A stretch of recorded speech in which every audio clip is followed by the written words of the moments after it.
Alright, welcome to Strawberry Economics. Today we're going to think about the economics of charities and non-profit organisations.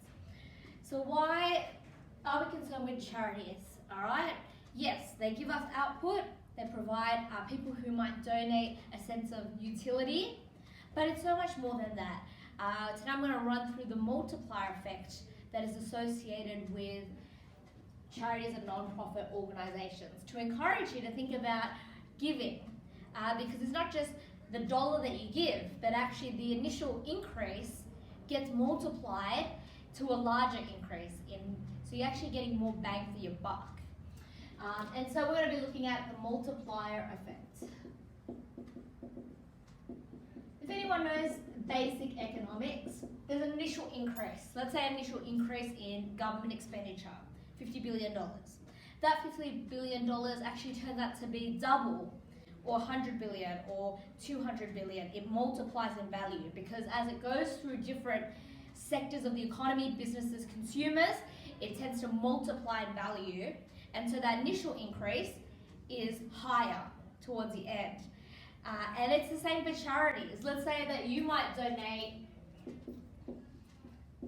let's say you donate about $20 to a charity, all right? And we add that up. Your friend might donate another $20.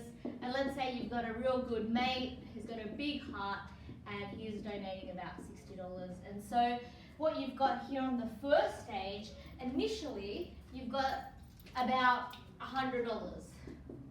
Doesn't seem like a lot. You know, for some people they might think it gets siphoned off to admin costs or fundraiser costs.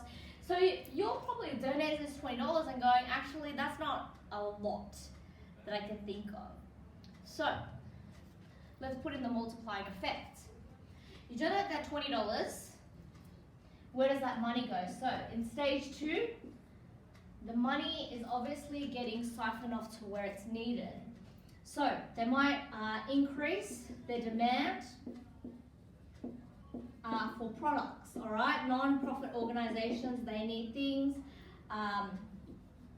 demand for products. They might need different things that they use that money for, all right? They might use it for equipment, for medical facilities. They might need to get some books for kids in terms of reading, let's say a uniform, or other expenses. Alright, so for them, they're going to use that money for these particular things. They're going to increase their demand. What that signals is obviously that signals an increase for suppliers. They will react and they will obviously increase their supply of these goods to keep up with the demand because they need to obviously provide those goods for those non-profit organizations to do their work. So you increase the suppliers, they need to increase the supply, and finally you increase your overall output. So the final output is your $20, $100, $60 being used to create the demand for the products, and then the suppliers will react by supplying those products. But in order for those suppliers to actually create that, they will need to increase jobs. All right, so they'll take in people who might be underemployed. So they say, look, a few more hours to keep up with the increased demand from this non-profit organization that has kindly has these donations.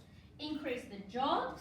So you got your increase in jobs, and that helps with underemployed for those who are seeking more extra hours, but also those who are unemployed. They increase jobs or they maintain jobs. So those guys keep the work that keeps them. They get the demand that keeps them in jobs. They maintain the jobs. What happens? Well, these guys will actually start to, as they get jobs, as they maintain jobs, they are not going to do much because I don't have enough of this. They are going to pay tax. They're going to pay their taxes, all right? in order to, as part of their work. They will in turn, as they pay their taxes, their income gets siphoned off and they increase the demand for products. So that keeps jump-starting the economy. And what we've got is we've got these opportunities now, because have a look at these. These taxes get into demand for infrastructure, helps the government in terms of the government spending, any types of forms of government spending. Once they pay taxes, the income from work goes into an increased demand for products, which further increases jobs. So you're actually increasing this further on. They'll pay their taxes, there's a demand for infrastructure and spending. And so what's happening here on stage 2 is a massive multiplier effect. It was initially $20, $20 up to $60, but now, obviously, if we siphon in all the people who have jobs, they're paying their tax, the increase in the demand for goods and services, who knows, all right? So let's say it goes up, there's a multiplying effect. It might even go up to $1,000. And think about it, when we keep going stage 3, stage 4, we'll even have a larger multiplying increase. Non-profit organisations actually contribute a lot. And so they contribute about $134 billion a year. And that's not what people are donating. That's what it's contributing overall to output using this idea of the multiplying effect. We know that there's about 1 million of people just in Australia alone who are employed as part of the organisation. And that's not taking into account those who are employed by the suppliers, or those who might benefit from the tax that goes into the demand for infrastructure and government spending, so public sector jobs. Overall, just in Australia alone, when we think about charities and non-profit organisations, your $20 doesn't seem like a lot to you, but it goes further than you realise. In total, we get about 8.3% of our total output of goods and services is actually from non-profit organisations, charities. So the next time you think about giving, I want you to think about, it's not just your spare change.